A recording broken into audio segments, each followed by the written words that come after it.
Hello' everyone, মোৰ চেনেলৰ প্ৰথমটো মিনি ব্লগলৈ আপোনালোক সকলোকে স্বাগতম জনাইছোঁ। আচলতে ব্লগ বনোৱাৰ কোনো অভ্যাস নাই, এই প্ৰথম।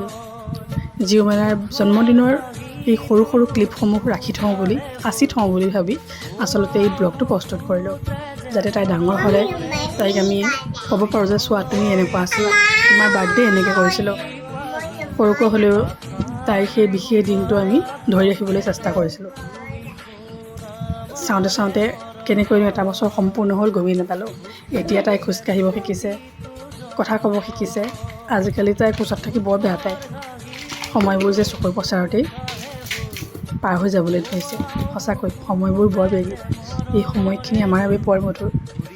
যিমান দুখ কষ্ট হ'লেও তাই যেতিয়া মা বুলি মাতে, পাপা বুলি মাতে, আমি যেন সকলো দুখ ভাগৰ পাহৰি যাওঁ।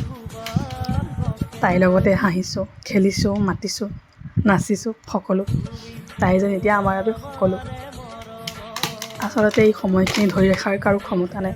সেইবাবে ভাবিলোঁ এই সময়খিনিত পাৰ হৈ যোৱা সময়খিনিৰ কিছু স্মৃতি আমি যদি সাঁচি ৰাখি থওঁ, পিছত আমি আৰু আমাৰ লগতে তাইও যাতে ক'ব পাৰে যে মই এনেকুৱা আছিলোঁ, আমি এনেকৈ আছিলোঁ, আমি এনেকুৱা কৰিছিলোঁ।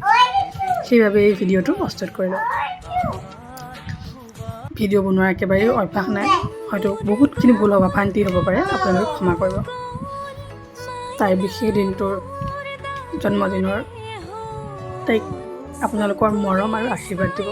তাই যাতে বহুত ডাঙৰ মানুহ হোৱাৰ প্ৰয়োজন নাই, তাই যাতে সৎ আৰু ভাল মানুহ হ'ব পাৰে, তাৰ বাবে আপোনালোকে আশীৰ্বাদ কৰিব, তাইক মৰম দিব।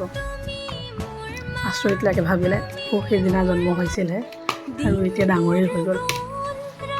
তাই মা মাথাৰত যেন সকলো পাহৰি যাওঁ। সঁচাকৈ মাতৃত্বৰ সেই সোৱাদটোৱেই সুকীয়া।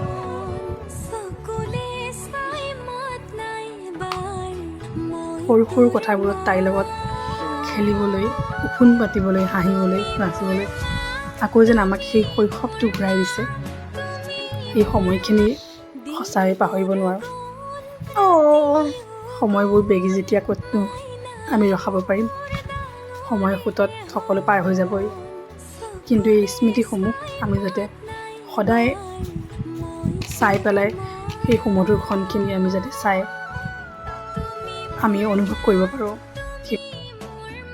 সেইবাবে এই ভিডিঅ'টো প্ৰস্তুত কৰিলোঁ। আৰু কি ক'ম, কথা কোৱাৰ বিশেষ অভিজ্ঞতা নাই, সেইবাবে আজিৰ এই ব্লগটোৰ পৰা মই বিদায় ল'লোঁ।